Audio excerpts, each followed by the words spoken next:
San Francisco announces plans to reopen next week. That and more news coming up. Hey everyone, great news. San Francisco has decided to drop most COVID restrictions next week as the state reopens June 15th. Health officials feel it's safe to do so now that nearly 80% of the city's eligible residents are vaccinated.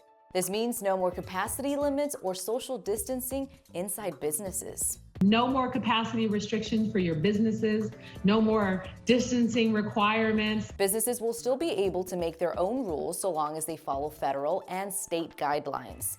COVID restrictions inside these places will be sticking around past June 15th, though.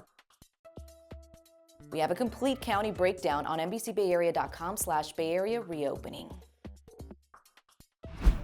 A bold move. San Jose Mayor Sam Liccardo has outlined a new gun control plan to help curb gun violence in the city.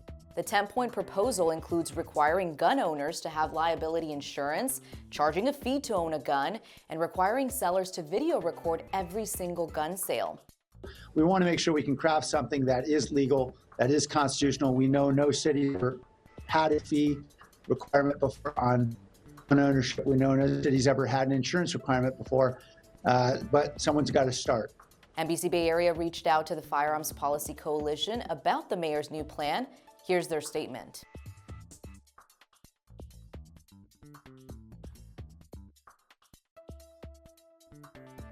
You can read the full statement on our website. Mayor Liccardo plans to submit the series of proposals to the council on Thursday and is looking for the entire ordinance to pass by September. All right, I'm here with Candace Wynn, one of our investigative reporters. Hi, Candace, how are you? Hey Abby, how's it going? It's going well. So I have Candace on here because, Candace in our investigative unit started looking into reports of sexual misconduct allegations by current and former students at Los Gatos High School.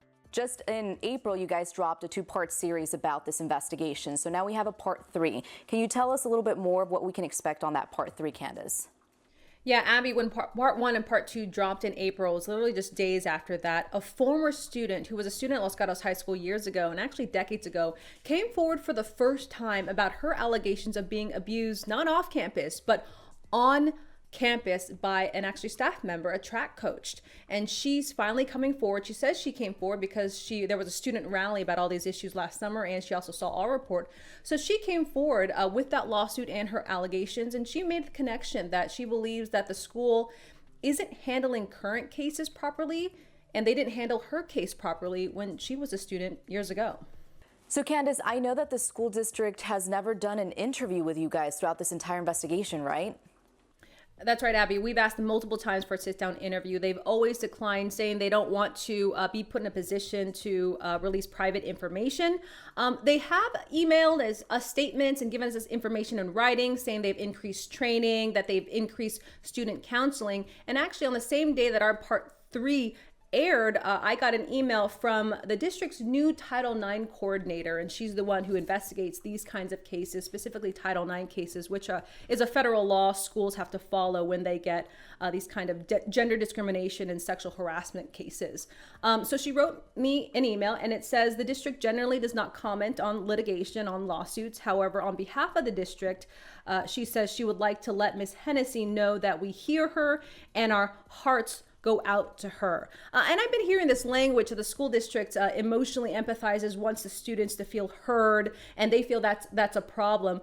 But that's not really driving that well with the students. I've reached out to them and they said, no, it's not about us feeling that we're heard. They actually want to be heard, and they actually want to be believed. And I think these students are reading in between the lines, and it's comments like that they've told me actually frustrated them more. So specifically, I reached out to several students, and they said that they don't feel it's genuine, that they feel it's contradictory, because they've actually seen emails from the superintendent to parents saying that the superintendent doesn't believe it's a pervasive problem in the district.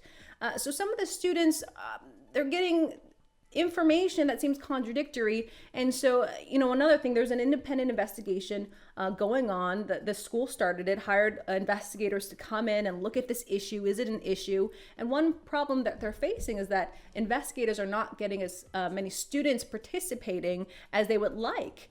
And the school is telling me that possibly could be because of a lack of in-person learning. But the students, as I've told you, They say they don't trust the investigation or the sincerity by the school district.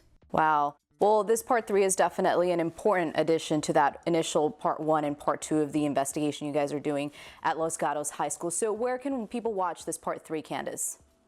So the story and the full web articles on NBCBayArea.com. You can click on the investigations tab and you'll see it there. But if you want to see all our previous reporting, part 1, part 2, part 3, that's on our feature page at NBCBayArea.com/MeTooLGHS. And that's important because it'll have extra context and resources, for instance, how to report a sexual assault, and educational resources, also for family members and victims. All right, guys, make sure to watch there at NBCBayArea.com/MeTooLGHS. Thanks so much, Candace. Thanks, Abby. All right, guys, that's all I've got for you today. Thanks for watching. Bye.